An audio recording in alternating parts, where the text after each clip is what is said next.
Bueno, vamos a continuar. Vamos a ver ahora a Carlos Largo. Se va a hacer la presentación nuestra concejala de Turismo y Eventos, Alicia Crespo.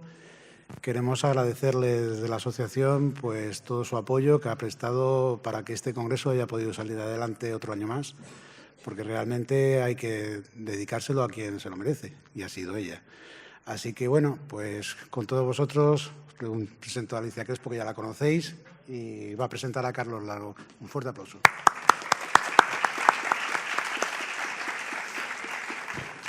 Hola, muy buenas tardes.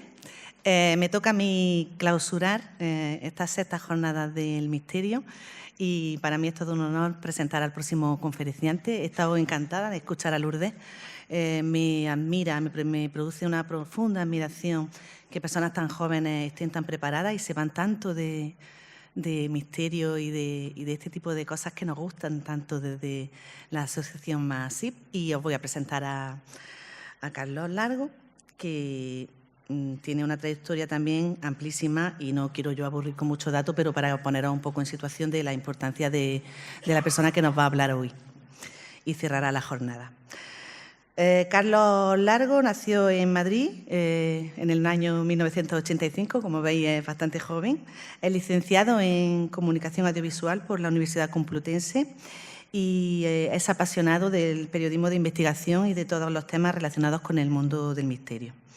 Amante de la comunicación en todas sus formas posibles, tiene una debilidad, una que es la que le lleva a la radio. Él tenía debilidad por la locución radiofónica y el doblaje y no paró de formarse para conseguir su sueño, que era eso, trabajar algún día en una emisora de radio. Tuvo su primera oportunidad en Cauro Media, en la que empezó a trabajar frente a un micro en el año 2006. Tras casi 2 años como redactor de Diario Pozuelo, técnico de sonido, locutor y productor de programas como Cada Loco con su tema o Juego Directo de Cauro FM, empieza a trabajar en la cadena SER. Allí formó parte del equipo de producción y redacción de programas como La Taberna del Tiempo, Todo es Posible y Ser Curiosos. En septiembre de 2007 empezó a interesarse por temas desconocidos, los temas ocultos e inexplicables, gracias a una reunión que tuvo con Níker Jiménez, Carmen Porter y Carlos Cala, y le propusieron trabajar para Milenio 3. Todos conocéis ese programa de los fines de semana. En el año 2008 entró ya finalmente como redactor y reportero del programa Cuarto Milenio de 4TV. También, si no es poco, también colabora para otros medios como la revista Más Allá, la revista de la Asociación Worldwide Friends de Islandia y la emisora Inforradio. Además, también lleva a cabo conferencias sobre sus investigaciones en congresos por todo el mundo. Siempre interesado también en el ámbito más solidario, es vicepresidente de la Asociación de Ocio y Tiempo Libre Trasluz. Por último, y esto nos trae aquí, comienza en el mundo literario con su primer libro, Al principio de la oscuridad. Relatos sorprendentes, testimonios sobrecogedores, secretos de la mente humana, fenómenos paranormales en casas particulares y en lugares abandonados, encuentros con extraños seres que parecen proceder de otros mundos. En fin, todo muy misterioso. Con él, y agradeciendo que nos ilustre con todo su conocimiento, daremos por clausuradas las sextas jornadas del misterio de la Costa Tropical. Bienvenido, es todo un placer. Muchísimas gracias por estar aquí y al público, a vosotros, agradeceros la fidelidad con la que permanecéis cada año en cada una de las ediciones de las jornadas del misterio de MASIP y espero veros el próximo año en la séptima jornada. Y ahora os dejo de disfrutar del misterio. Muchas gracias.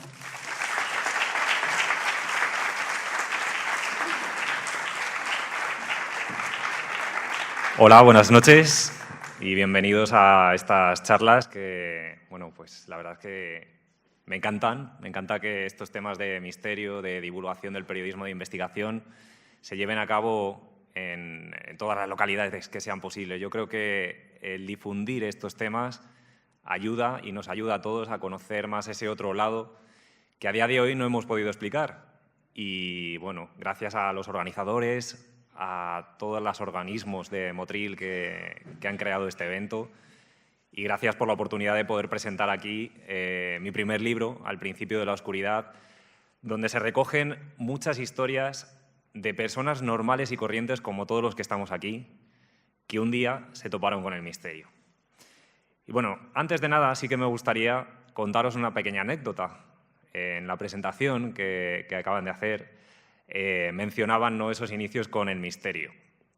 Bueno, me vais a permitir que coja el micro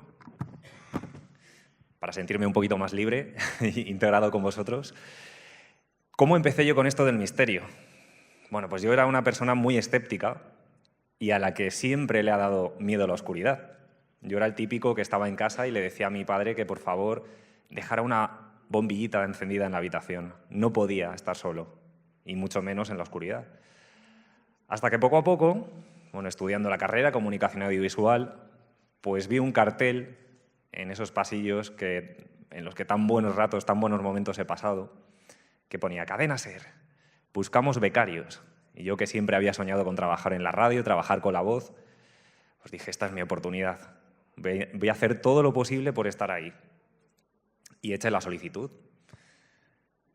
¿Por qué aclaro esto? Porque yo anteriormente no había tenido ningún tipo de relación con el misterio. Había escuchado programas los viernes por la noche, un programa en el que terminé trabajando, Milenio 3, por ejemplo, pero bueno, era muy, muy escéptico. Una vez que consigo, ¿no?, uno de mis sueños, que es pasar todas las pruebas de Cadena SER, entrevistas personales y llegar a la Gran Vía, entro a formar parte de equipos de programas de entretenimiento, de puro entretenimiento. Estuve un año, los meses de julio y agosto, y continué estudiando. Ahí se acabó mi beca. Al año siguiente volví a insistir y, bueno, pues se me dio la oportunidad sin yo saberlo prácticamente. Yo pensaba que en agosto terminaba nuevamente por segundo año consecutivo mi aventura radiofónica. ¿Y qué hice yo? Una persona joven, 10 años menos, dije, me voy a organizar un viaje. Bueno, yo creo que me lo merezco, llevo 2 años sin vacaciones. Bueno, pues el momento en el que de repente Mariano Revilla, director por entonces de producción y de programas de la cadena SER, me dice, Carlos, hay una oportunidad, queremos contar contigo, vas a tener una reunión con el equipo de La Nave del Misterio, con Iker Jiménez, con Carmen Porter, con Carlos Cala, con Alberto Granados, con el que ya había estado trabajando en verano. Y bueno, a ver qué surge. Bueno, pues todo esto lo cuenta, he tenido la suerte de contar con el prólogo de Iker Jiménez, una de las personas que me dio la primera oportunidad en los medios, y una anécdota que es con la que comienza el libro. No se me ocurre otra cosa que en la oportunidad de mi vida pedir vacaciones. Yo llegué y dije, al terminar la reunión, Iker, tengo que pedirte una cosa. Carmen, tenía un viaje comprado ya desde hace ya varios meses a Milán y necesito estos días. Son 2 días realmente. Bueno, se me dio la oportunidad. Iker me miró con una cara como diciendo, te mato. Pero tuve la suerte de tener a 2 personas que a día de hoy son inspiración para muchas personas, me incluyo entre ellas, y me dijeron, vete. Ya cuando vuelvas tranquilamente, empieza el rodaje de la producción del programa de Milenio 3 y ya veremos qué ocurre. Bueno, pues no he sido consciente de muchas de las cosas que pasaron en esa reunión hasta que leí ese prólogo. Iker cuenta que estuvo a punto de decir, bueno, pues aquí empieza y termina la aventura radiofónica en Milenio 3 de Carlos Largo. O sea, le damos la oportunidad de su vida y dice que se va. Bueno, pues eso me he enterado después y, sin embargo, Carmen cogió y le dijo, vamos a darle una oportunidad. Y, bueno, pues les estaré eternamente agradecidos por ello. ¿Y por qué digo esto? Porque a partir de ahí empieza una filosofía de vida para mí, que es el misterio. El misterio me ha abierto una nueva mirada, una nueva perspectiva, sobre todo con lo que decía, con personas normales y corrientes como todos vosotros, que, por ejemplo, en sus domicilios a veces se encuentran con extrañas apariciones, con encuentros insólitos con figuras fantasmales, o que un día van por su población y ven una luz que pasa de un lado a otro, o van con su coche y les persigue un objeto, un bólido metálico. Claro, todo esto, no sé si alguno de vosotros, ahora haré la pregunta, si os ha pasado algo extraño, algo insólito que os haya trastocado vuestras vidas, pero a muchísima gente que he podido conocer gracias a mi incursión en el misterio, no han vuelto a ser los mismos ni van a poder serlo a partir de entonces. Todo esto es lo que he tratado de resumir en estos 10 años que llevo en la nave del misterio, formando parte de tanto de Milenio 3 como de Cuarto Milenio en televisión, en este libro, en El principio de la oscuridad. Y quiero que vosotros lo veáis, que juzguéis y que podáis conocer cada historia en profundidad. Muchas de ellas han aparecido en el programa y ha sido difícil elegir, ¿no? Pero sobre todo quiero que aprendáis una cosa fundamental de la profesión, ¿no? De nuestra profesión como periodistas de investigación, que además Lourdes también yo creo que me va a comprender en cuanto lo escuchéis, que es la empatía. Para conseguir los testimonios, para conseguir esas historias tan personales, hay que ponerse en el lugar del otro. Muchas de estas personas a veces viven con fuertes estereotipos encima. Es la loca del pueblo, es el loco del pueblo, es el que ve fantasmas, la que ve fantasmas. Y no, nos equivocamos juzgando de esa manera.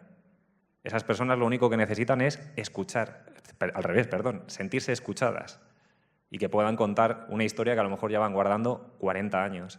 El domingo pasado, sin ir más lejos, contamos la historia en el programa de Manuel Peral Martín, un señor de 89 años que llevaba 40 años guardando una historia personal que solo había contado a su mujer y a sus hijos. Que junto a un amigo, una noche que estaba en su pueblo, en Lagunilla, en Salamanca, muy cerquita de Cáceres, pues de repente ven aparecer a 3 hombres en procesión, uno con un esquilón, uno con una calabaza y otro con una luminaria, un pequeño candil. Claro, él lo primero que pensó es que le estaban gastando una broma al igual que el compañero. No se les pasó por la cabeza que era una supuesta procesión de ánimas ni la Santa Compaña, hasta que les persiguen y es el amigo, Jesús, el que toca a uno de los personajes, que van ataviados además de una manera un poco extraña. Esa figura se gira y únicamente le dice: venimos de indulgencia. Se quedan ensimismados los dos, sobre todo Manuel, que se quedó atrás porque le daba absoluto miedo acercarse a esas figuras. 11 meses después, Manuel, que ya vivía por entonces en Plasencia, se entera a través de la madre de su mujer que su amigo Jesús está en el hospital muy enfermo porque dice que se le aparece una de esas figuras que vio anteriormente. Claro, no sé si habéis oído historias sobre la Santa Compaña, pero hay en muchas localidades donde todavía a día de hoy se cuentan que si alguien toca a uno de esos integrantes de la procesión de ánimas, fallece en muy poco tiempo, o que anuncia la muerte de una persona. Jesús falleció solo 11 meses después de aquel extraño encuentro. Y Manuel, 40 años después, nos lo contó. Entonces, con esto quiero decir que seguramente muchos de vosotros conocéis a alguien, un amigo, un conocido, que haya vivido este tipo de experiencias. Animadle a contarlo. Y de hecho, si no, vamos a hacer ahora un pequeño experimento. Y si no, pues no pasa nada, quien no quiera levantar la mano. ¿Quién ha vivido o conoce a alguien que haya sufrido algún tipo de experiencia de este estilo? Que levante la mano. A ver, porque veo muy poquito. Bueno, veo alguna mano. Bueno, las hay, las hay. Bueno, pues eso es lo que vamos a conocer de manera muy resumida, porque tampoco quiero quitaros las ganas de poder leer el libro y de conocer todas estas historias en Al principio de la oscuridad. Y bueno, vamos a verlo. Me vais a permitir que me ponga también por aquí cerquita, porque quiero que escuchéis la voz de algunos de estos testigos. He querido hacer un libro muy interactivo y al final de cada capítulo hay un código QR en el que con vuestros móviles vais a poderlo escanear y os va a llevar a un pequeño podcast, porque soy un apasionado de la radio, me encanta trabajar con la voz, y vais a poder escuchar un pequeño podcast en iVoox por capítulo, con un poquito más de la historia, ¿no? De qué ha sido tantos años después de este personaje, de este niño que vamos a conocer, por ejemplo, ahora, su historia. de esta mujer que contaba que en un hospital veía a un chico paseando con el suero, un chico con el pijama de gris, que también vais a conocer ahora en unos segundos, y os lo van a contar ellos. Porque yo lo que quería hacer es un libro desde el punto de vista de los testigos, de los testimonios, que fueran ellos los que contaran sus propias historias. Y luego que vosotros, los lectores, seáis los que elijáis, ¿no? Con qué teoría, con qué juicio hacer con respecto a cada caso. Y siempre me gusta empezar las charlas con una pequeña frase. Aquí tenéis a Miguel Ángel Tobías, que es director y productor de documentales, y entre otras cosas seguramente a alguno le suene de su faceta como actor, un actor en los años 90 muy conocido y presentador de programas como Noche de Fiesta. Miguel Ángel, tuve la suerte de conocerle hace aproximadamente un año y medio, por una experiencia que sufrió en los Andes. Y ha realizado documentales fantásticos, como por ejemplo en Nepal, después del terremoto que sufrió, y hace 2 añitos estuve en Nepal, gracias a él también, conociendo gran parte de la cultura en Katmandú, y para mí es fuente de inspiración. Y esa frase me marcó, porque la leí en una de sus entrevistas, que decía que un mundo mejor es posible, solo hace falta que nos lo creamos, y yo creo que eso es algo que tenemos que tener todos grabados aquí, que con pequeñas acciones como la que estamos realizando aquí, con actos solidarios, con pequeñas ayudas, a veces el mundo empieza a girar y a cambiar, y con pequeños gestos que podamos tener con los testigos, a través de nuestro trabajo, intentando comprender lo que han vivido en sus propias carnes, también podemos ayudarles. Y a su vez, el que otros testigos cuenten sus historias ayudan a mucha gente que ha estado callada y que puede animarse o sentirse comprendida a revelar todas esas vivencias personales. Por eso siempre pongo como ejemplo la vivencia de Miguel Ángel Tobías, porque él sobrevivió a los Andes. Tuvo una experiencia de lo que llamamos nosotros del tercer hombre. Estuvo en una situación de extremo peligro, es un apasionado del alpinismo, de la montaña, y él dice que hubo una figura que le salvó de la muerte directamente. En el principio de la oscuridad vais a encontrar muchas de estas historias. Son 10 años en continua evolución, como digo ahí, las vivencias personales, los encuentros con lo insólito y, sobre todo, el mensaje que quiero transmitiros hoy, que es que estamos acostumbrados que al principio de la oscuridad, al principio del misterio, siempre está lo terrorífico, el pavor, el miedo, y no. Es sorprendente.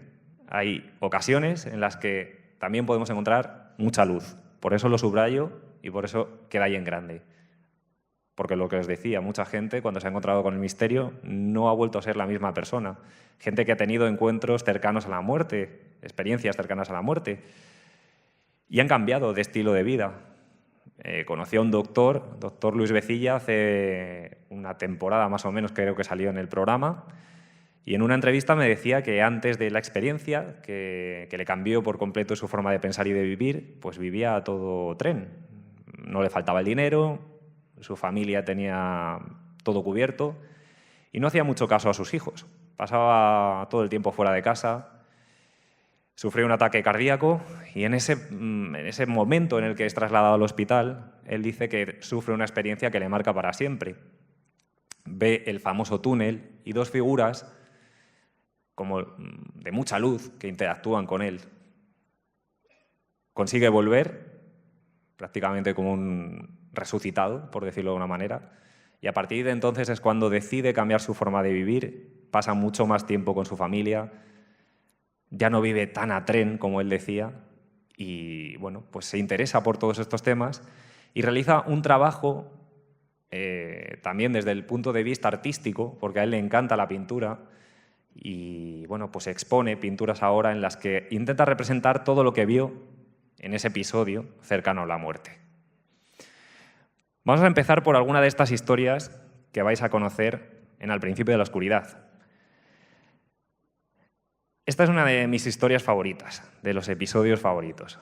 En el programa lo titulamos Hospital Adentro y está ubicada en Igualada, en Barcelona. Fue gracias a Montse Amargós, una gran amiga y gran investigadora de Cataluña de estos temas, por lo que me enteré. Y además por una experiencia suya, una experiencia propia. ella me escribió una carta y en la que pues me narraba que hace unos años atrás ella había estado ingresada en la antigua Mutua de Igualada porque pues había sufrido un accidente y que meses después también tuvo que visitar a un amigo. Y eran esas jornadas en las que pues, estaba en la sala de espera, se podía fumar antiguamente, sufre la experiencia. Ella dice que es una fumadora muy frecuente, o sea, que necesita realmente el tabaco, su cuerpo le pide tabaco, y entonces en aquella época salía a la sala de espera, como digo, pues a darse un respiro, ¿no? Mientras hacía esas visitas a su amigo. ¿Qué ocurre? Pues que en el pasillo se encuentra una figura de un chico y además interactúa con él porque se le olvida el mechero y dice, tengo que buscar a alguien que me dé fuego.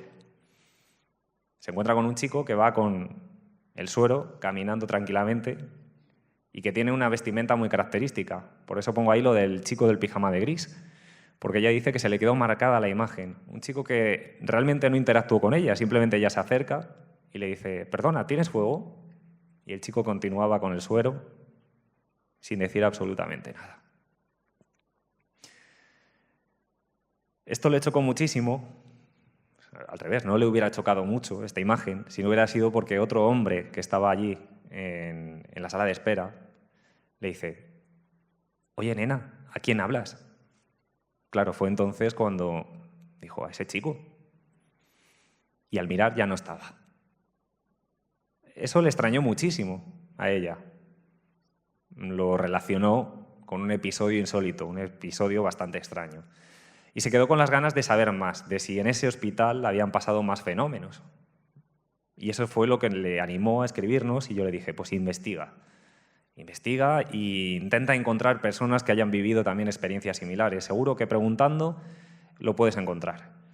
Y así es como se encontró con el testimonio, ahí lo veis, de Natalia y de Eva. Y sobre todo me voy a fijar en Eva, que la tenéis aquí, al lado mía. Eva era enfermera de la antigua Mutua de Igualada y hubo un momento en el que, en su rutina de trabajo, ella trabajaba principalmente haciendo radiografías, pues se encuentra con una figura muy similar a la que vio Montse. Como sabéis, está dividida normalmente la sala en dos partes, una en la que se coloca el especialista en rayos y otra en la que colocan al paciente tranquilamente para que se relaje y le hagan la radiografía. Pues recuerda perfectamente cómo en una ocasión recibe a un paciente, le mete en la habitación, cierra la puerta y cuando se dispone a activar todo el mecanismo para hacer la radiografía, ve pasar a un chico por la cristalera, un chico con un pijama de color gris y un suero, portando un suero, caminando lentamente. Ella lo primero que piensa es que alguien se ha podido colar, algún paciente, entra rápido a la habitación y dice, oiga, que no puede estar aquí. Y allí no hay absolutamente nadie, solo el paciente al que le iba a hacer la radiografía. Bueno, esto parece ser que se repitió en varias ocasiones. Exactamente la misma figura que Montse había visto, Eva también la vio. Y han pasado muchísimos fenómenos, muchísimas cosas. Pudimos hablar con otras enfermeras que ahora trabajan en el hospital nuevo y que, seguramente esto también lo habréis oído, no sé si hay especialistas sanitarios aquí que trabajen en hospitales, pero es habitual que te cuenten, como nos contó también una enfermera, que en determinadas plantas sabían perfectamente que, por ejemplo, había habitaciones que no tenían ningún tipo de uso, que no había nadie, que estaban cerradas, y por los interfonos escuchaban lamentos de niños, gritos de auténtico dolor. Y aún así, como buenos profesionales, acudían a las habitaciones para comprobar con sus propios ojos que no podía tener ningún tipo de explicación lo que estaban viviendo. Y cuando iban no había absolutamente nadie. Con esto quiero decir que el fenómeno del misterio o de los fenómenos, supuestos fenómenos paranormales pueden ocurrir en cualquier lugar. No tiene por qué ser un lugar abandonado. Puede ser un edificio público, puede ser un teatro, un ayuntamiento o una casa particular. Y la antigua Mutua de Igualada estaba plagada de testimonios que vais a poder descubrir en el libro. Lo que sí que quería que escucharais era sobre todo las conclusiones a las que llegó Montse después de conocer todas estas historias, la de Eva, la de Natalia, sobre todo estaba relacionada la de Natalia con su madre, que sufre también una experiencia, un episodio cercano a la muerte. Y bueno, es muy interesante el ver cómo se siente Montse después de toda experiencia de investigar ella misma, a raíz de un capítulo que vivió en primera persona. Vamos a ver si se escucha bien. Lo voy a intentar dar paso desde aquí. Y esto forma parte, como os decía, de las pequeñas entrevistas que se incluyen en el libro a modo de podcast, como homenaje un poco a la radio, a este medio que tanto amo. A ver. Primero, ¿cómo te van a creer? Lo bueno de todo esto, cuando salió a la luz, cuánta gente empezó a enviarme cosas, a explicarme muchísimos más casos, ¿no? Mira, esta chica empezó con 15 o 16 años haciendo prácticas de enfermería. La chica hacía prácticas. Y entonces, pues ella, normalmente cuando hacían prácticas, como ella me contó, pues las hacían hacer el turno de noche, ¿no? Esta chica tenía pues su médico que la enseñaba, la ayudaba, y recuerda ella que era un típico médico bonachón, que bueno, y aparte, con que era tan jovencita, pues la llamaba con cariño. Vamos a poner, por ejemplo, que si se llamaba Ana, le llamaba Anita, ayúdame, en catalán, ¿no? Le puede ser un castellano, ayúdame a esto, no sé qué, no sé cuánto, vamos a recoger, pero siempre en diminutivo, ¿no? Y con un tono especial, ¿no? Porque ya digo, era muy jovencita, hoy en día es una gran enfermera en diferentes hospitales, tengo que decirlo.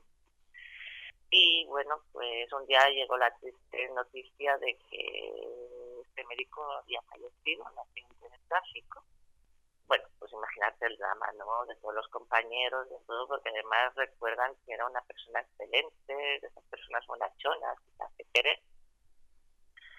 Ella recuerda perfectamente, cuando me lo contaba, ¿no? Que un día, pues también en turno de noche, estaba recogiendo las cositas, el fonendo, tal y cual, y estaba en el box de salas de urgencias, y de pronto yo, como alguien la llamaba, y la llamaba desde detrás, desde la espalda.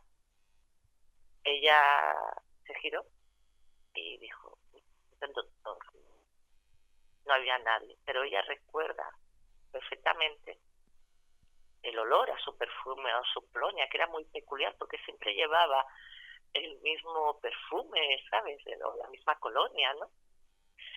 Y entonces, pues bueno, ella por supuesto no dijo nada, pero ha sido un momento, ya ves, 15, 16 añitos, ¿no? Haciendo prácticas, un momento de debilidad, tal y tal. Pero sucesivamente, entre días, pues lo fue sucediendo lo mismo, ¿no?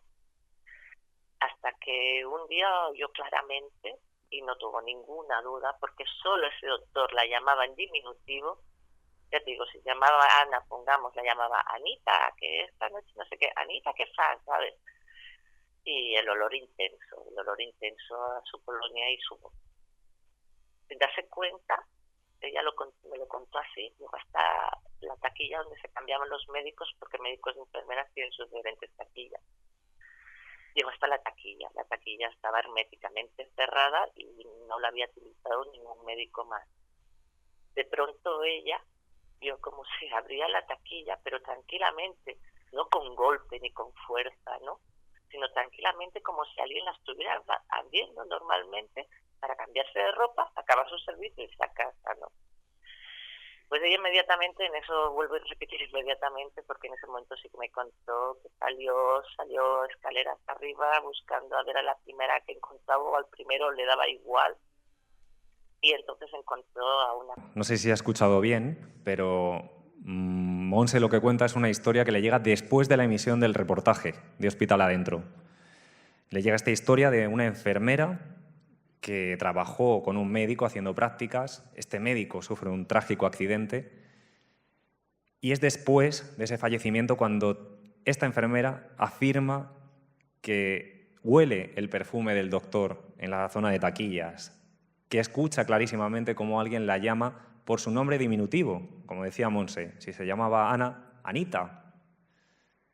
Esta historia termina cuando se lo cuenta a otra enfermera de su planta, una enfermera que ella no lo sabía, parece ser que era un poco sensitiva, y le dice, ya sé lo que me vas a contar, que está el doctor. Yo también lo he sentido.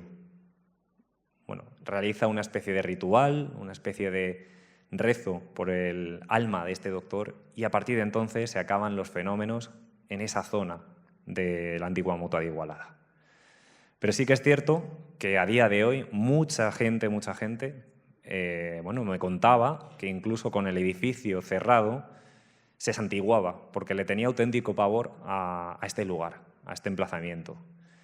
Y la última actualización de este caso es que cuando fuimos, como digo, estaba totalmente cerrado, clausurado el hospital, no nos dejaron entrar, no conseguimos los permisos para poder investigar adentro, pero sí conseguimos multitud de testimonios y actualmente ha sido reabierto. Me puedo imaginar todo lo que podrá estar pasando allí y que muchos profesionales seguramente estén viviendo, porque el misterio a veces cesa y otras veces no. Vamos a pasar a la segunda historia, que es la de Jorge. Y veis ahí dos manchurrones junto a la compañera Clara Tahoces, porque a veces los testigos te piden protección, te piden anonimato. Y nosotros como periodistas, yo siempre digo lo mismo, lo que nos interesan son las historias, el que nos las contéis, el que podamos compartirlas.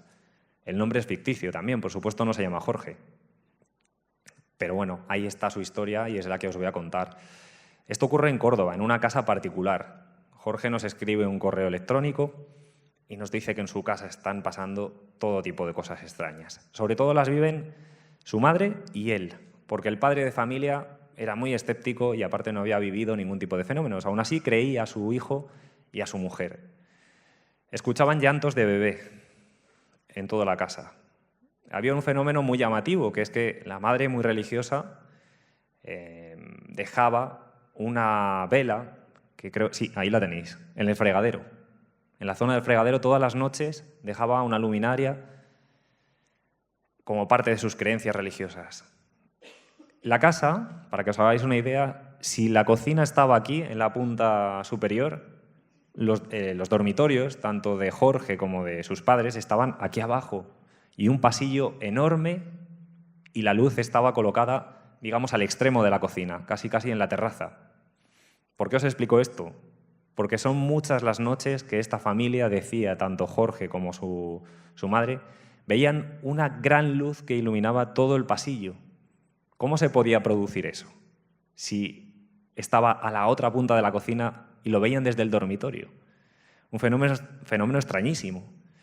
Pero a mí lo que más me llamó la atención fue la experiencia que, por un lado, narraba su madre, que decía que le tiraban del pelo, por ejemplo, por las noches cuando descansaba en su dormitorio, o la de Jorge, este joven que un día tranquilamente trabajando en su habitación con el ordenador se encuentra con una imagen para mí terrible. Y vamos a ver si se puede escuchar bien y que sea él el que nos la narre.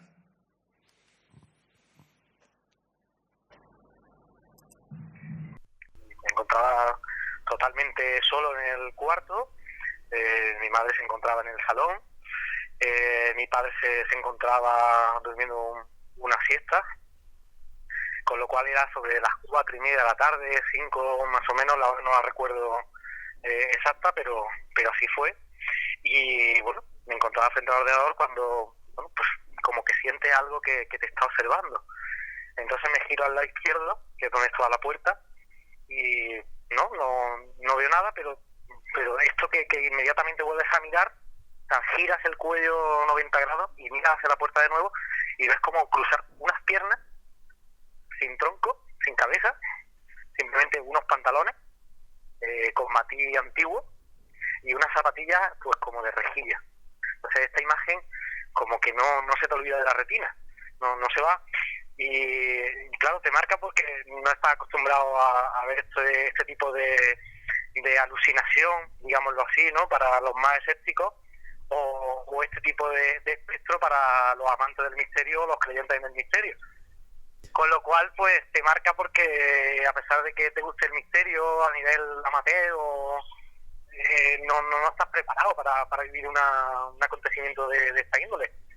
Vaya, qué curioso lo que decía, ¿no? Que nunca uno está preparado para encontrarse con el misterio. Eso también me pasó a mí, cuando me encontré en una ocasión de vacaciones. También lo vais a poder descubrir en el libro.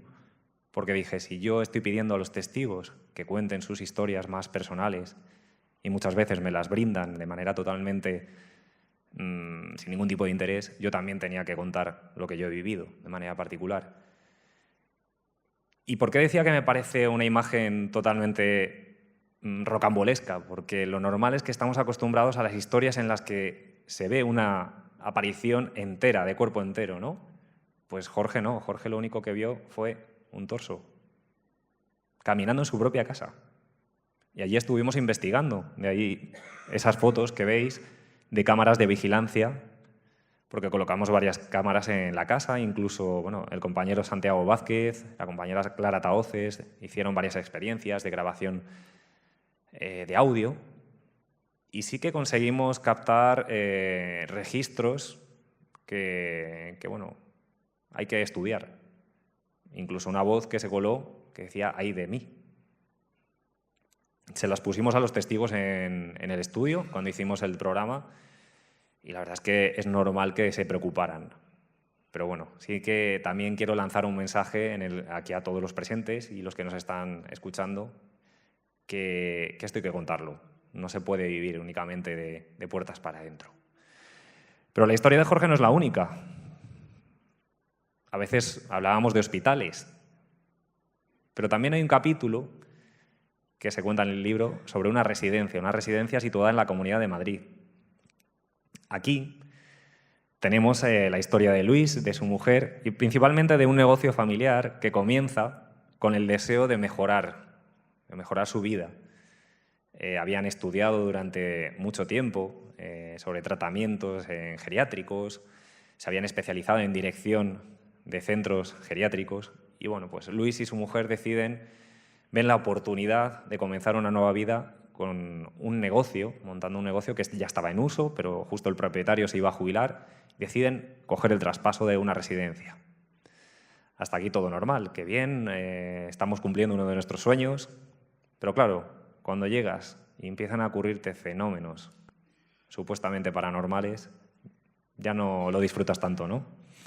Y es lo que vivieron ellos. Ahí les tenéis, bueno, tenéis a Luis, y os voy a contar lo que vio Luis. Esto es lo que llamamos nosotros los periodistas de investigación, que además yo creo que todos lo tenemos, ¿verdad, Lourdes? Un cuaderno de campo. A veces pedimos, no solo que podamos experimentar con ellos, con aislamientos, sino con dibujos. Este le hizo Luis, porque me cuenta que en una ocasión fue uno de los primeros episodios que vive en su negocio. Está en la tercera planta de la residencia, una zona que antiguamente era una vivienda del propietario anterior, pero ellos deciden utilizarla únicamente como zona de descanso. Pasan muchas horas en la residencia, su mujer es enfermera y él pues tiene que tener todas las cosas administrativas bien preparadas y pasan mucho tiempo allí. Entonces está simplemente con su cuñado ahí descansando una tarde, están viendo la televisión, tienen la puerta abierta del salón y se encuentran con una imagen totalmente rocambolesca nuevamente, que es a una señora, además decían como con el pelo así como con un peinado muy característico, morena, una señora mayor, paseando, simplemente. Y en el quicio de la puerta se gira y les mira fijamente. Luis lo primero que hace es quedarse muy extrañado, no le da prácticamente tiempo nada más que de tocar a su cuñado para avisarle y esa imagen desaparece. Su cuñado también, al mismo tiempo, se gira y comprenden que han visto, sin decir prácticamente nada, lo mismo. Claro, lo primero que les lleva, ¿no?, la mente a pensar es que puede ser una residente que haya subido, que se haya despistado, pero revisan y no, porque la puerta de acceso a la tercera planta estaba cerrada con llave, como la habían dejado anteriormente. Esto va evolucionando hasta incluso cuando su mujer le cuenta que hay zonas en las que ya algunas empleadas le han contado pequeñas experiencias, como la zona de acceso desde la segunda a la tercera planta, unas escaleras, donde van a un almacén donde tienen toda la medicación y cuando hacen las rondas nocturnas van a esa planta y como que hay algo que les paraliza en las escaleras. aparte de los típicos cambios bruscos de temperatura, que notan mucho frío y como que hay algo que les impide subir, que no pueden. Pero su mujer le cuenta también que hay algo que le preocupa realmente, que es que en una de esas rondas en las que dan la medicación a las residentes, llega a ver a una mujer mayor sentada en un sofá al lado del ascensor. Una mujer a la que no conoce de nada y que desaparece en muy pocos segundos. Vamos uniendo las dos historias, la que ocurre en la tercera planta a Luis y a su cuñado y a su mujer, que era, como digo, enfermera, en la segunda planta, al lado del ascensor. Y hay un elemento que ya a mí me dio la clave. Resulta que muchas veces los testigos se convierten en propios investigadores, porque, claro, te pasa algo así que tienes que buscar todas las posibles explicaciones o respuestas a lo que estás viviendo. Y en una de estas visitas diarias a una de las habitaciones se encuentran con una mujer que la conocían ya, que estaba ahí, residente, física, de carne y hueso. Hablan con ella, pero hay algo que les llama la atención. En la mesita de noche hay una fotografía de una señora, de una anciana, morena, con un peinado así como... ¿Y por qué hago este gesto? Porque era un peinado como muy característico, muy llamativo. Y Luis dice, es esta mujer la que yo vi. Habla con su mujer y su mujer coincide más o menos con la descripción de esa fotografía que tienen en esa habitación en la mesita. Hablan con la residente en los sucesivos días y parece ser que esta señora, la de la fotografía, era su madre. Y bueno, como en todas las familias, siempre hay asuntos por resolver. Parece ser que esta señora había vivido en esa residencia, la de la fotografía, junto a su hija, habían entrado prácticamente al mismo tiempo, ya estaba muy mayor, y había una serie de propiedades inmobiliarias que esta señora le avisó ya a su hija que cuando faltara, que por favor, que no firmara unos papeles que la familia quería que firmaran. Esta señora falleció, porque ya era, como os digo, muy mayor, y su hija, cuando ella fallece, le llega un primo, porque no tenían hijos, pues ya sabemos, ¿no?, el tema de herencias, y le hace firmar una cesión de una propiedad inmobiliaria directamente a él. ¿Por qué digo esto? Porque cuando fuimos nosotros a investigar con Paloma Navarrete, hubo varios elementos, sensitiva y miembro del grupo EPTA y colaboradora del programa, que a mí me llamaron la atención. Lo primero, cuando entró Paloma, yo no le dije absolutamente nada, porque sería absurdo contar la información que tenemos, porque lo que queremos es experimentar, ¿no?, con ellos. Y Paloma ya de repente me dijo, aquí se respira energía femenina. Nada, antes de entrar a lo que es el edificio. Claro, esta residencia únicamente es de mujeres. ¿Cómo esta mujer, Paloma Navarrete, podía percibir eso sin haber entrado? Pues vamos más allá. Estamos en la planta baja y yo le digo, Paloma, ¿tienes todo el edificio a tu disposición? Tú dinos y vamos a grabar la experiencia. Dice, Carlos, vamos a ir directamente arriba. Claro. Así pongo yo luego las caras que dice el compañero Aldo Linares en los reportajes. ¿Cómo no voy a ponerlas? Si continuamente recibo esos impactos de información. Pues para allá que fuimos a la tercera planta con Paloma, a esa zona de descanso que utilizan actualmente Luis y su familia, y allí empieza a narrar una conversación con una mujer que dice que está visitando ciertos días a su hija y que, bueno, que no se va a ir hasta que se la lleve consigo. Claro, ahí tenemos muchas claves y que fuimos enlazando, y aparte muchas historias personales que también vais a descubrir en el libro de supuestos malos tratos por parte del anterior propietario, que luego corroboramos a algunas de las residentes, que es la parte que a mí me dolió más, con personas mayores que están indefensas, cosas que se hacían como, por ejemplo, racionar la leche con agua, y allí aparecieron entes de ancianas con nombres y apellidos que también Paloma dio y que lo comprobamos en el registro, que existieron, que, bueno, pues a su forma, desde el otro lado, si existe ese otro lado, reclamaban justicia. Bueno, pues este reportaje sirvió un poco para paliar, digamos, ese daño que se había hecho. Y vamos a escuchar ahora a Luis, para que nuevamente veáis cómo a veces el contar este tipo de experiencias resulta muy liberador. Del mismo modo que no comprendemos ni cómo venimos aquí, por supuesto no comprendemos cómo nos vamos, y menos lo que hay por detrás o después. Entonces, entiendo a la gente porque tú eres conocedor que lo hemos pasado mal, ¿vale?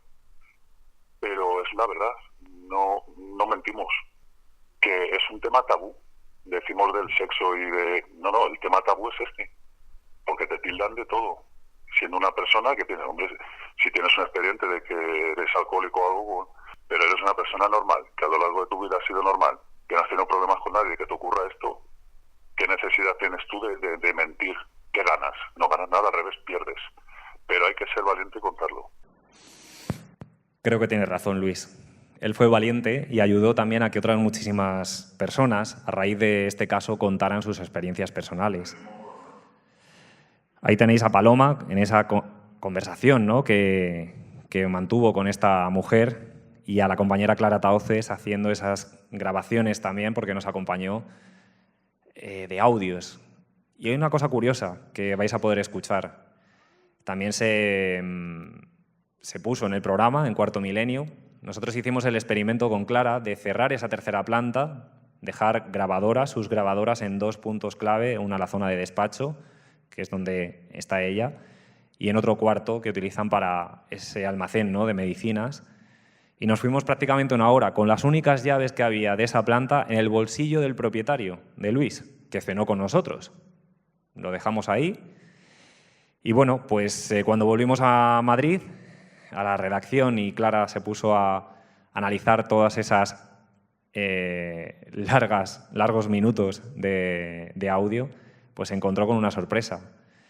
Os puedo decir que, claro, aquí es cuando uno deja de ser un poquito más escéptico y se pasa al otro lado a dejar una puerta abierta, que haya fenómenos que no podemos explicar. Cómo, teniendo la única llave de esa tercera planta, se escuchan de manera salpicada en toda la grabación, como si alguien merodeara por al lado de las grabaciones. Y lo más llamativo, que es que hay voces que parece que se dirigen así al lado del micrófono y dicen hola.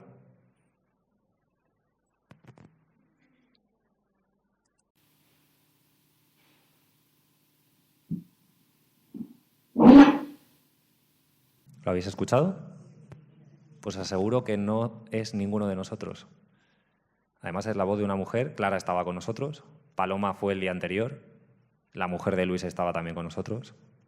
Os lo voy a poner otra vez para que a ver si se puede percibir bien.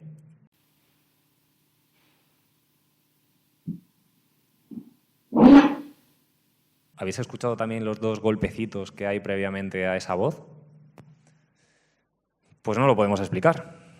Y eso es lo que yo espero que algún día podamos hacer, que la ciencia pueda explicar qué ocurre en este tipo de situaciones. Porque ojalá daríamos pues respuesta a muchas de las vivencias que vive mucha gente. Como queda poquito tiempo, voy a adelantar, ¿vale?, las historias. Me vais a permitir que os cuente la de Jaime.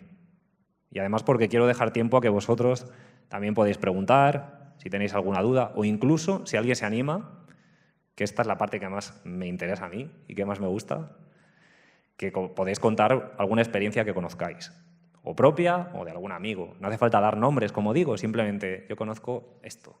Y además es interesante compartirlo con el resto de personas, como digo.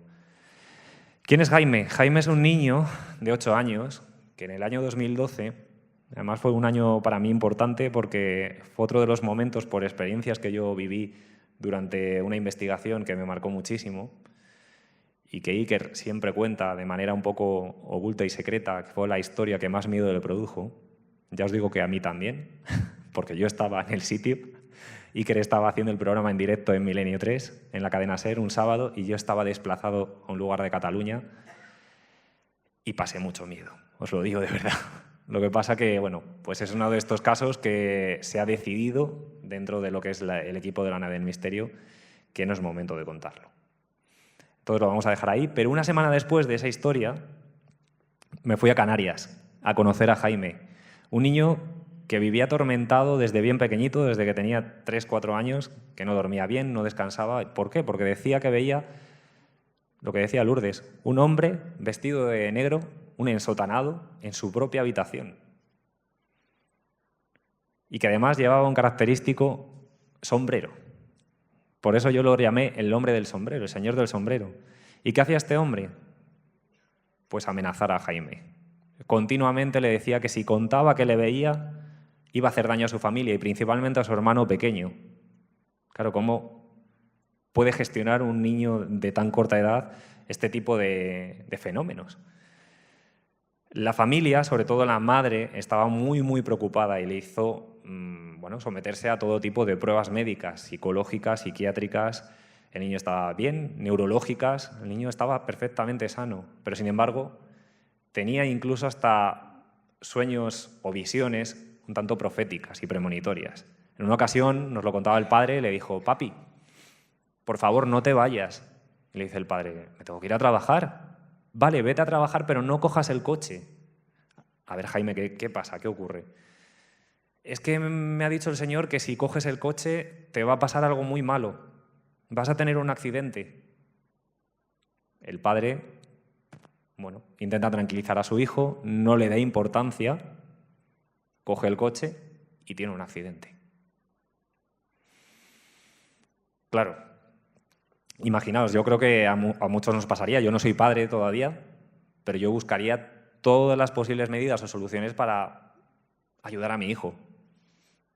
Y pues después de utilizar la vía médica, utilizaron la vía de una curandera de allí de la localidad en la que residían, le llevan al niño y la curandera dice que sí, que el niño tiene una cierta sensibilidad y que aparte que tiene una entidad negativa que le acompaña. Pero sin embargo no les da la solución. Deciden acudir a la vía religiosa.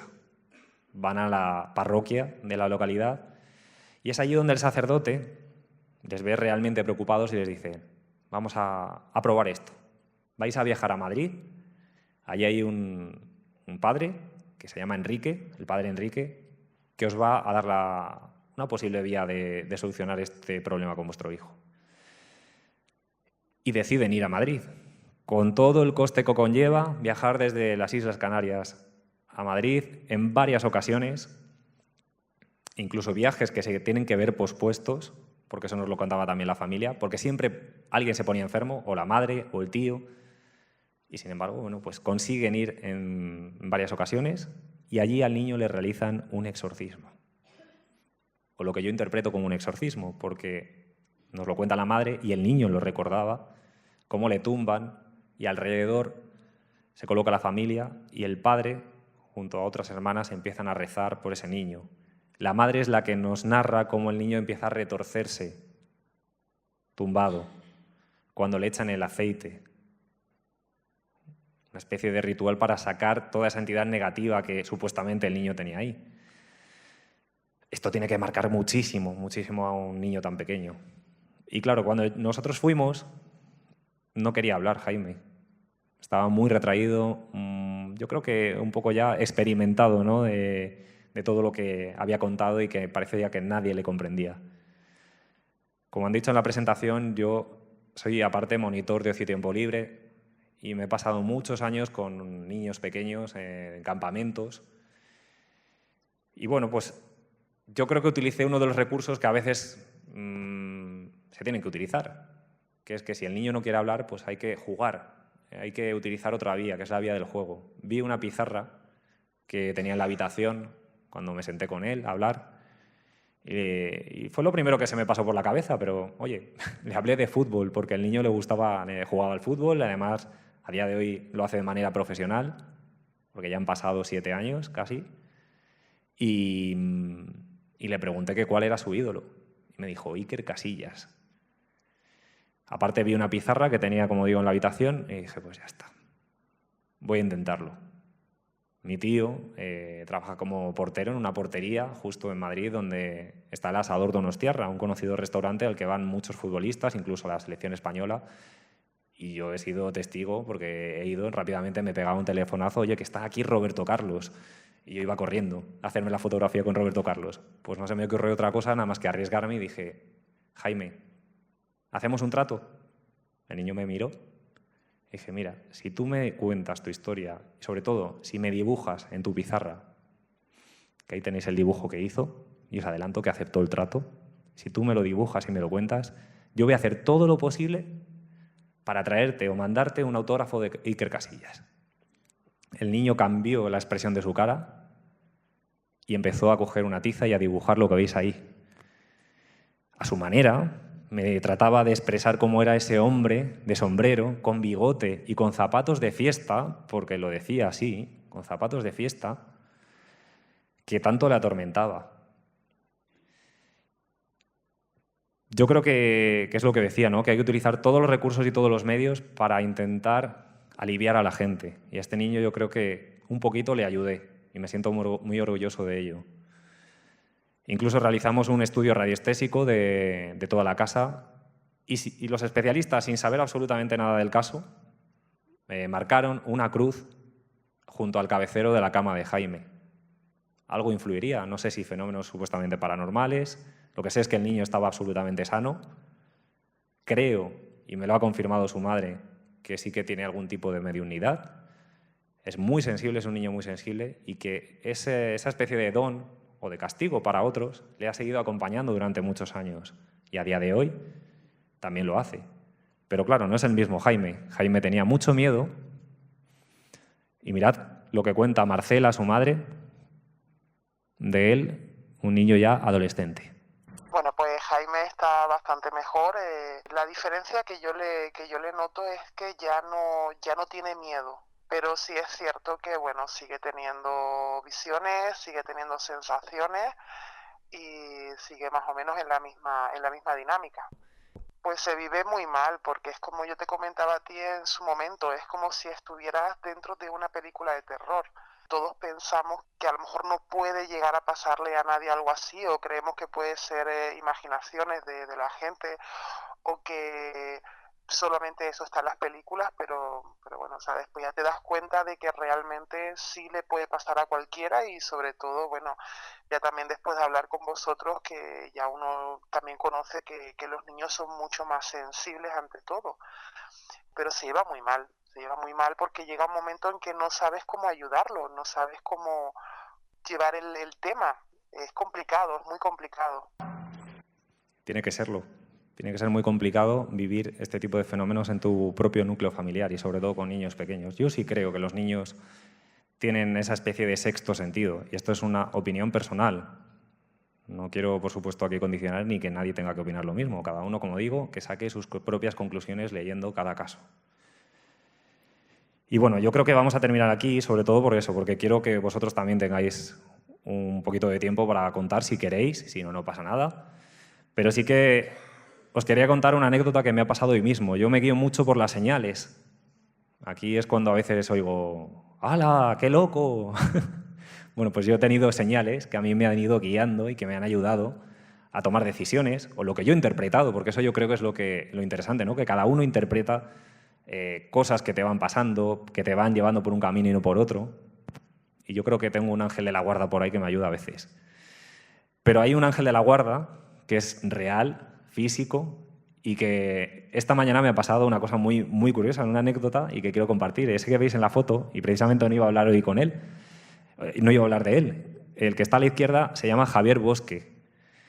Es uno de los casos también que vais a conocer en el libro. En los años 70 sufrió una experiencia que le cambió, una experiencia de corte ufológico que le cambió totalmente la vida y que le hizo marcharse de España a Nueva York.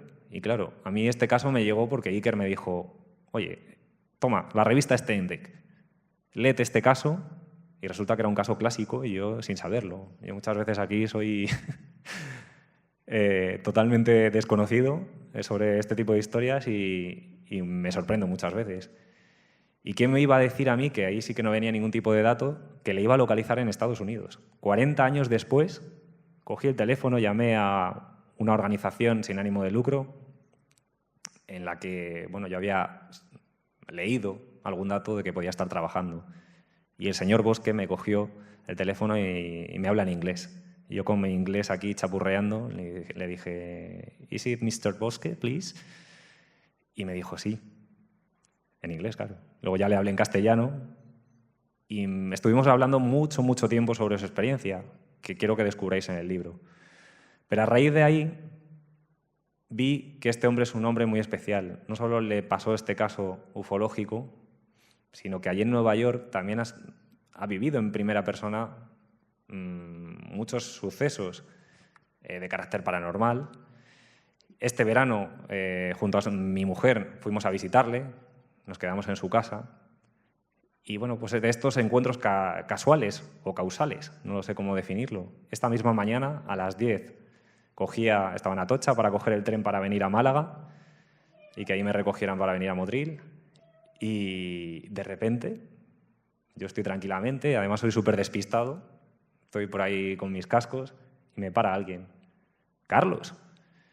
Me giro y es Javier. Resulta que había venido a España y estaba cogiendo el tren para ir a Zaragoza a visitar a sus padres. Yo no sabía nada, en absoluto, que Javier iba a venir, y mucho menos que Madrid y la estación de Atocha, con lo grande que es, pues ahí estaba. Dice, no, si ya he leído que te vas a Motril a dar una charla. Pues para mí eso es una señal. Sabía que me lo iba a pasar muy bien, que lo iba a disfrutar y que, bueno, pues este es un momento en el que, como digo, ¿no?, de compartir historias y sobre todo pues ayudar con ellas a muchísima gente, a muchísimas personas. Porque a lo largo de estos 10 años he conocido a muchísimas personas, he viajado a muchos lugares y he visitado muchos espacios que no hubiera podido conocer si no hubiera sido gracias a esa beca de la cadena SER o a ese cartel que a mí me llamó la atención en la Universidad Complutense, en la Facultad de Ciencias de la Información. Y doy gracias por ello todos los días, porque me siento muy afortunado de no considerar mi trabajo como un trabajo, sino porque es una filosofía de vida, lo disfruto y además es compartido, yo creo, por toda la gente que se dedica a estos temas. Y ahí veis dibujos, testigos, a nivel internacional, porque ese que veis arriba es Simon, un testigo de uno de los casos que iba a contar, pero no ha dado tiempo, de Nueva Zelanda. Y bueno, con esto ya terminamos. Si queréis saber mucho más, si queréis comprar el libro, lo vais a tener disponible aquí fuera, a nivel también de páginas web, de la propia editorial Odeón. Y si no, no pasa nada. También os animo a que entréis en Internet, en Google, que esto es gratuito, y pongáis al principio de la oscuridad iVoox. Y ahí tenéis todas las entrevistas para que podáis escuchar un poquito a los testigos o a colaboradores que han intervenido en cada una de estas investigaciones. Y como siempre me gusta terminar dándoos las gracias. Ahí tenéis mis vías de contacto, mi correo electrónico, Twitter, Facebook, también hay Instagram, todas las redes sociales. Podéis escribirme sin ningún tipo de miedo, sin ningún tipo de nada. O sea, esto es gratuito y yo encantado de recibir vuestras historias. Y también con una pequeña aportación. La vida son 2 días. Estamos aquí de paso. Y esto es algo que me han ido enseñando también los testigos. Hay que aprovechar cada momento, disfrutarlo al 100%. Bailad y disfrutad, que la vida son 2 días. Así que muchas gracias.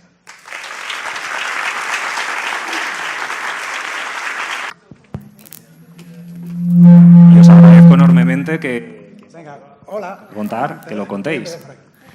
Mira, yo tengo en mi casa a mi niña que ve personas en su cuarto y nosotros realmente lo hemos pasado muy mal, porque la primera vez que ella me lo contó, yo le digo, eso lo has soñado, porque no, como nunca le había pasado nada de eso, pues yo creía que era un sueño.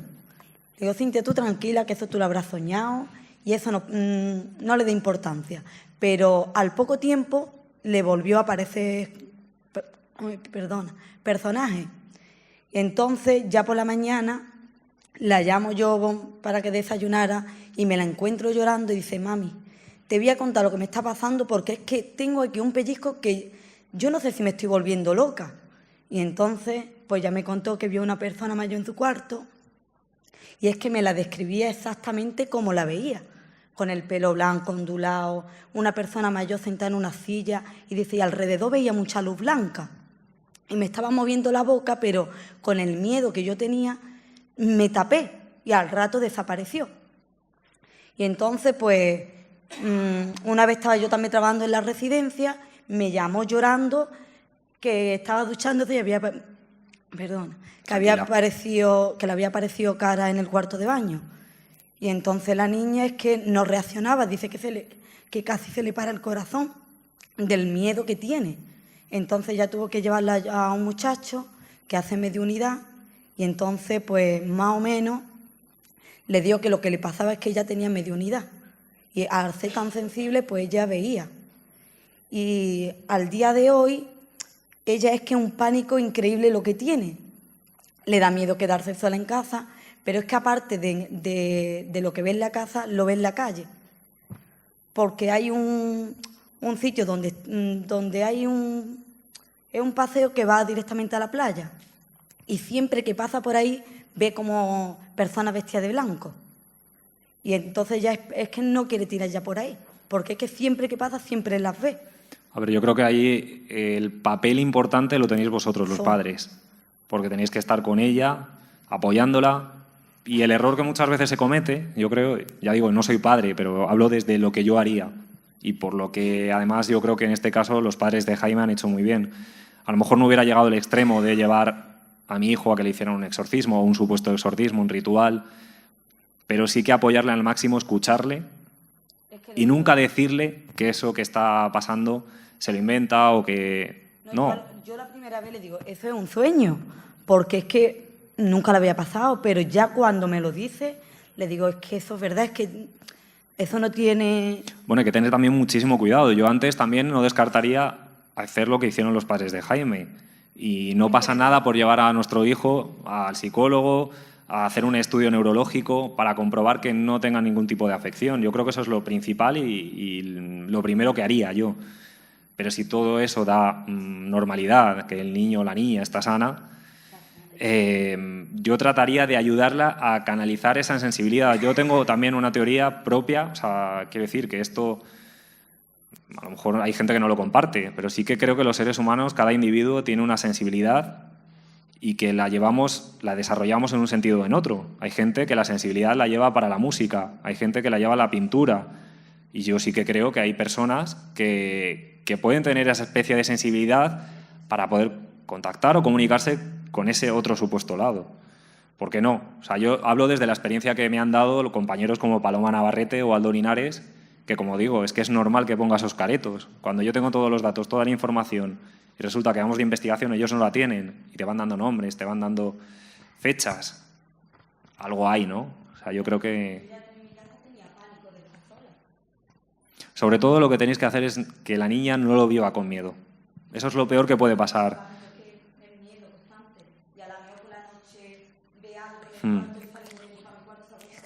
Pues intentad llevarla el punto de atención a otra cosa distinta. No lo centréis todo ahí en las figuras que ve, en eso, porque a lo mejor todavía no es lo suficientemente mayor como para poder enfrentarse a este tipo de situaciones. Intentad entretenerla contándole un cuento o jugando con ella. Yo es lo que haría. Sé que es una situación muy complicada y si me tocara, pues vería a ver cómo actuar, pero...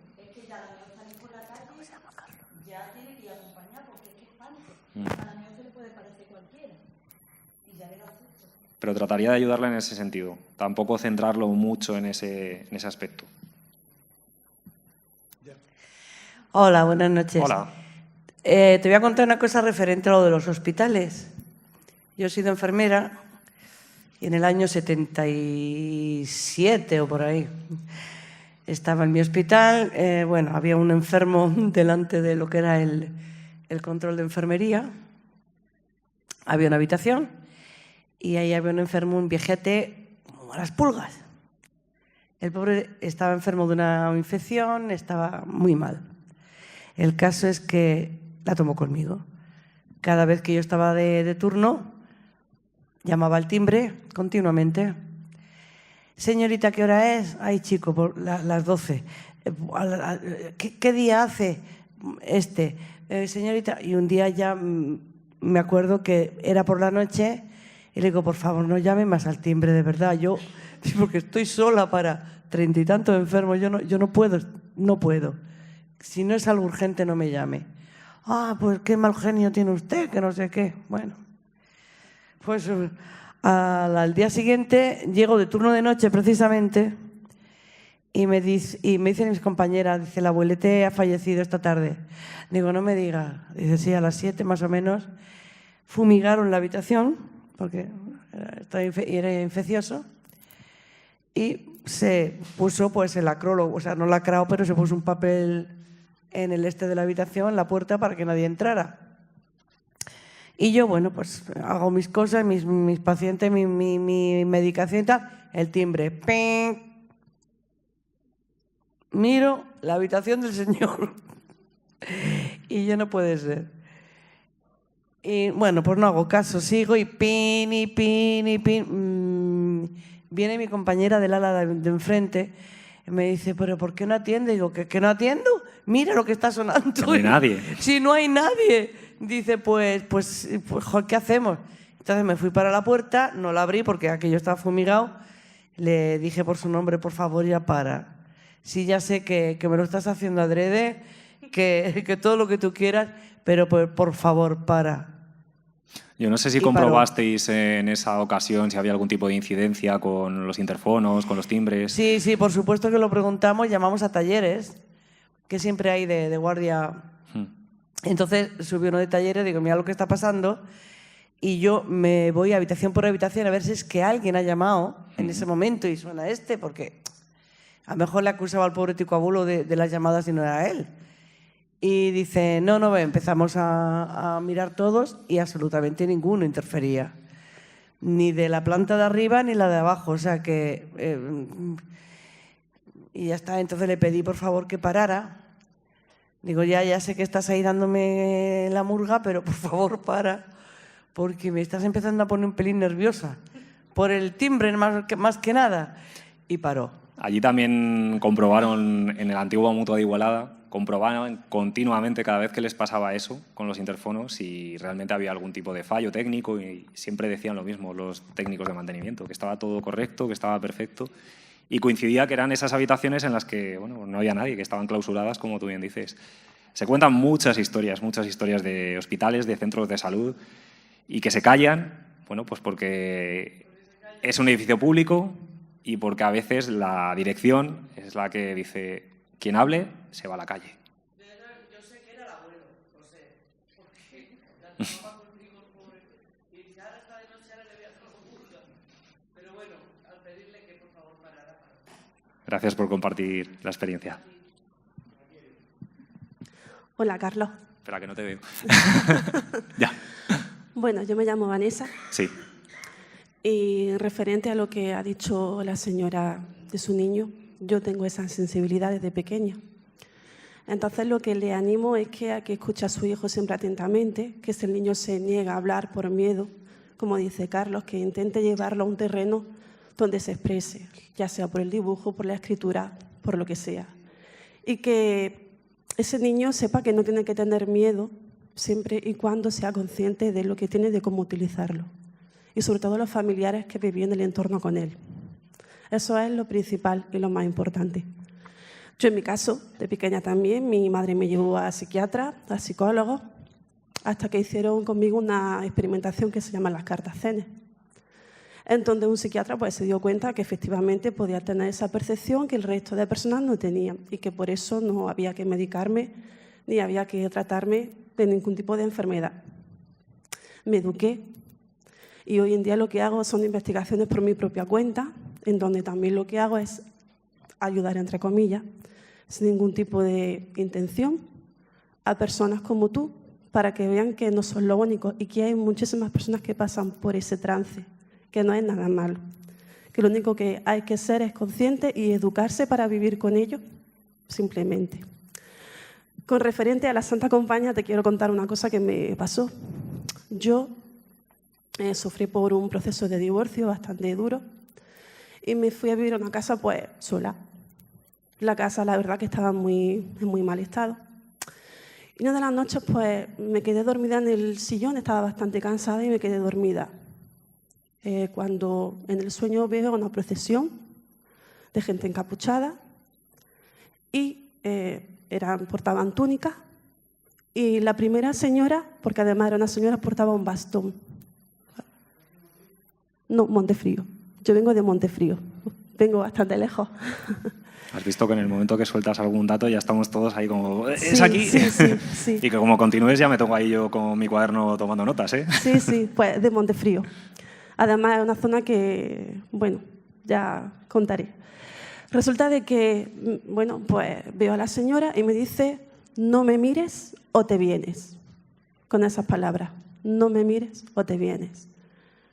Inmediatamente me tapé la cara con las manos y yo me levanté del sueño y no le di mucha importancia, la verdad, porque como tengo sueños con bastante frecuencia de este tipo, pues no le di mucha importancia. Claro, yo comenté a mi madre y tal, pues mira, mamá, he dormido mal, me ha pasado esto, y fíjate, mi madre pues le quitó importancia. A los 2 días, mi vecina de al lado muere. Y cuando yo empiezo a recordar la señora que iba de primera fila en esa procesión, era ella. Hay veces que, y eso la compañera Clara Taoces es experta también en interpretación de sueños, que se producen en este tipo de casos. En el libro se recoge un caso internacional, bueno, hay 2. Uno fue en el viaje a Japón que hicimos al Bosque de los Suicidios, y otro, un caso que conocí a través de un libro que escribió la propia autora, que vivió los fenómenos en primera persona que en Estados Unidos, la típica película que todos hemos visto de Casa Encantada americana, y me recordaba mucho lo que tú contabas, porque Cindy Sarrow, que es la protagonista, decía que, bueno, aparte de un montón de fenómenos que no vamos a contar ahora para resumirlos, hay una cosa que me llama la atención, que comparte contigo, que es que pues bueno, sueña continuamente con una serie de personas que van con túnicas largas, que están haciendo alguna especie de ritual como en un cementerio. Lo que le llama la atención es que donde están es prácticamente el jardín de su casa. Reconoce esas partes de su propio domicilio. Y es a raíz de, bueno, pues de la necesidad de buscar respuestas cuando en la hemeroteca se da cuenta, encuentra la respuesta. Justo el emplazamiento en el que estaba construida su vivienda, su casa, anteriormente había un cementerio. Y bueno, pues posiblemente hay muchos lugares en los que hay enterramientos y hay muchas teorías que hablan de bueno, que se pueden producir supuestos fenómenos paranormales. Entonces, bueno, pues no me es nuevo lo que cuentas, ¿eh? O sea, es bastante habitual. Pero sobre todo es eso, yo lo que pido es que no se estigmatice a la gente. Yo creo que hay que escuchar a todo el mundo y que nadie gana nada contando y exponiendo públicamente un tipo de experiencias de este calibre, ¿no? Entonces yo creo que ahí está el trabajo nuestro como personas. Yo ante todo, antes de ser periodista, soy persona. Y luego ya sí, luego ya tengo mis propios juicios, mis propios pensamientos. Todavía, y la sigo manteniendo ahí, mi parte, mi cerebro, de la lógica, de lo racional. Y hay veces que estás en investigación, escuchas algo, se produce algo y dices, no, vamos a buscar lo que preguntaba, ¿no? ¿Comprobasteis que había alguna incidencia en los interfonos? Vamos a preguntar a los especialistas, a los técnicos. Pues igual. ¿Se ha escuchado no sé qué? Oye, por favor, estamos en un edificio antiguo, está hecho de madera, la madera cruje, no pasa nada. No hay que buscarle toda una respuesta paranormal o desde el punto de vista de la parapsicología. Pero hay veces que cuando ya buscas todas las respuestas y todo te lleva a otro terreno, pues hay que dejar esa puerta abierta. Así que gracias por compartir tu experiencia. Carlos, una última pregunta. Vale. Bueno, ante todo, agradecimiento a las personas porque le liberáis esa carga, sobre todo, como decía este señor mayor, que lleva 40 años con ese secreto. Yo quisiera comentar como experiencia, porque se ha contado de enfermería y tal, yo he estado muchos años en seguridad, creo que a lo de seguridad no ha ocurrido nada. No, para nada. Era el público objetivo de Milenio 3 y que es de muchos podcasts, ya te lo digo. Lo que estamos sobre todo en las guardias. Resumidamente, yo estaba en un hotel, me llama la recepcionista a las 3 de la mañana, bastante nerviosa, porque dice que hay una habitación que la está llamando cada 2 por 3, había gente mayor, los hoteles suele ocurrir, y que vaya para allá. Es un apartamento y que vaya para allá. Entonces le pregunto el número de habitación para no equivocarme y no pegarle un susto a nadie. Entro en la habitación y entonces vuelvo a preguntar el número de la habitación, digo, a ver si es que me he equivocado yo. me vuelve a confirmar la habitación, digo, vale, ahora voy para allá. Porque, claro, la mujer se pensaba que le había pasado algo al cliente. Vuelvo a la recepción, me acerco a la recepción otra vez, digo, ¿me quieres explicar qué ha pasado? Dice, mira, que me está llamando, descuelgo el teléfono y hay otra persona al lado del teléfono como si estuviera escuchando, pero es que no me responde. Digo, a ver si le ha pasado algo. ¿Qué habitación es? Vuelve a repetirme la habitación, digo, mira, te lo explico. En esa habitación no es que no haya nadie, es que está en mantenimiento. No hay ni teléfono. O sea, imagínate la persona, la recepcionista, la cara que me pone. Dice, ¿estás de broma? Digo, no. Digo, por eso te pregunto la habitación otra vez. Digo, es que no hay ni teléfono. Dice, pues a mí me ha estado llamando de esta habitación, cuelgo el teléfono y está otra persona al otro lado como si estuviera a la espera. Por eso digo que... Bueno. Cada historia tiene su aquel y, bueno, los vigilantes, compañeros del sector, nos han contado un montón de casos, de historias y a veces no solo gente normal y corriente, sino personajes conocidos como los hermanos que conforman el grupo Estopa. Vinieron al programa también para contarnos una historia personal que les ocurrió en un hotel de Colombia, donde llega a ver uno de ellos una figura de una mujer ensangrentada y luego se enteran a los 2 días de que justo en la habitación en la que se habían hospedado para un concierto que tenían, habían asesinado a una mujer. Además, el caso había aparecido, era muy reciente. Un boxeador que había asesinado a su mujer, un conocido boxeador, en esa habitación. Eso ya entroncaría dentro de las teorías que muchos especialistas hablan de la impregnación de los lugares. Y claro, saber la cantidad de gente y de cosas que habrán pasado en muchos edificios, además de uso público, no solo en casas. Así que no, tampoco me extraña. Muchas gracias.